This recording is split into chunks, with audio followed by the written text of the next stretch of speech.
I never planned to take my boss home that night. It was supposed to be a quick team dinner, celebrations, polite laughs, then everyone disappearing into their own lives. But when the check came, she stood up too fast, swayed, and the room went quiet.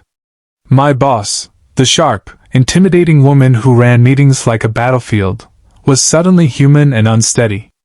"I'm fine," she insisted, smiling too hard. She wasn't.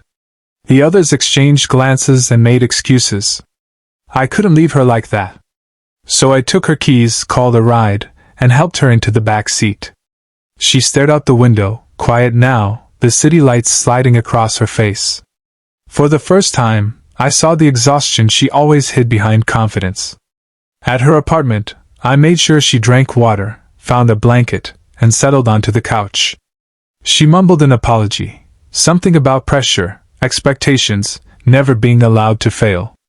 I listened. I didn't judge. When she finally fell asleep, I left a note on the table. "You're safe. Rest." The next morning, my phone buzzed. A message from her. "Did anything happen between us last night?" My stomach dropped.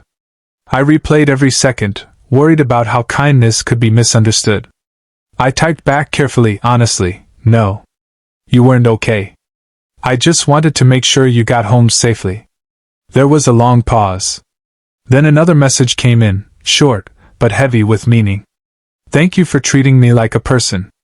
I didn't know it yet, but that simple night, one choice to care, was about to change both our lives in ways either of us expected. Monday morning felt heavier than usual.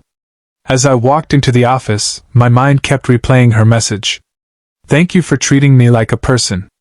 I wondered if things would be awkward now, if kindness had crossed an invisible line I couldn't uncross. She arrived late, which never happened.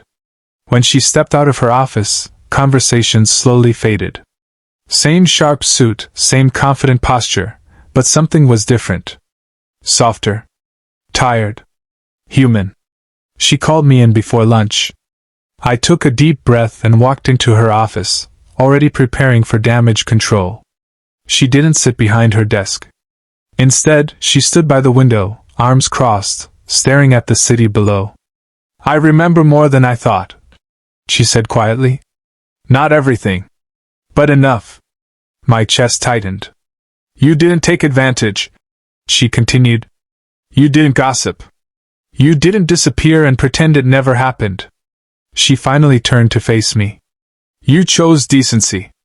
I nodded, unsure what to say. Then came the twist I never expected. She told me she'd been struggling for months. Burnout, insomnia, panic attacks hidden behind success. The night of the dinner, she had reached her breaking point. Everyone saw a powerful executive losing control. I saw a person who needed help. "I built my career believing vulnerability was weakness," she said. "That night proved me wrong." From that day on, small things changed. She listened more. She snapped less. She asked how people were actually doing, and waited for the answer. The office felt lighter, warmer. For me, nothing material changed. No promotion. No favors. Just mutual respect. But one afternoon, as I passed her office, I overheard her telling someone, "Titles don't define character. Choices do." I realized then that kindness doesn't always make noise. Sometimes, it quietly reshapes the room, and the people inside it. A few weeks later, something happened that no one saw coming, including me. The company announced major restructuring. Rumors flew through the office like wildfire. Layoffs, department cuts, long lists of names whispered in hallways. Anxiety settled into everyone's shoulders. People stayed late, talked less, smiled even less. I tried to focus on my work, but fear has a way of drowning out logic. I wasn't essential.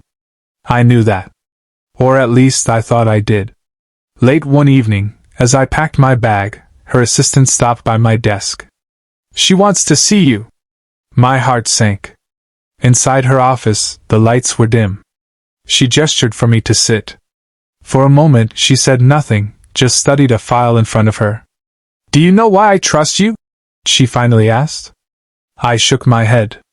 Because I saw who you were when there was nothing to gain. She slid the file across the desk. It wasn't a termination notice. It was a proposal, with my name on it. A new internal role. More responsibility. More stability. I need people around me who don't confuse power with permission, she said. People who do the right thing when no one is watching. I was stunned. You don't owe me anything, I said. She gave a small smile. This isn't payment. It's recognition. That night, walking home, I realized something important. Kindness isn't a transaction. It doesn't come with expectations or receipts. But it has weight. It leaves an impression. The office changed again after that. Not just for me, but for everyone. Leaders became more approachable. Burnout conversations were no longer taboo. Humanity slowly replaced fear. And it all traced back to one quiet night, one safe ride home, one choice to care. I thought that was the end of the lesson. I was wrong. Because the biggest test of kindness was still ahead, and it would come when neither of us was prepared for it. The call came on a rainy Thursday night. I almost ignored it. Unknown number. Late hour. But something told me not to. It was her. Her voice was calm, but too controlled, the kind that hides panic. I'm sorry to bother you, she said. I didn't know who else to call. She was at the hospital. A minor car accident. Physically fine, they said, but shaken, alone, and overwhelmed. The irony wasn't lost on either of us. I went. In the waiting room, she looked smaller somehow. No suit. No authority. Just a woman wrapped in a thin blanket, staring at the floor. I spent my life believing I had to handle everything alone, she said quietly. Depending on people felt dangerous. I sat beside her, saying nothing. Sometimes presence is louder than advice. She told me about her childhood, how success became survival, how mistakes were punished, how control felt like safety. The night she drank too much wasn't weakness. It was exhaustion leaking through the cracks. I never said this out loud, she admitted. But that night you took me home, it reminded me that trust doesn't always end in harm. That was the moment it hit me. The real impact of kindness isn't in what you do. It's in what it allows others to finally feel. By the time the doctor discharged her, the rain had stopped. Outside, the city lights reflected off wet pavement like a reset button. Before leaving, she looked at me and said, If I ever forget this lesson, about humanity, promise you'll remind me. I nodded. Because kindness isn't about hierarchy. It's about connection. And sometimes, the smallest acts don't just change a moment, they change a mindset. One more chapter remained. Not about power. Not about careers. But about who we choose to be when kindness becomes a habit, not an exception. Months later, the company hosted another team gathering, same restaurant, same laughter, same clinking glasses.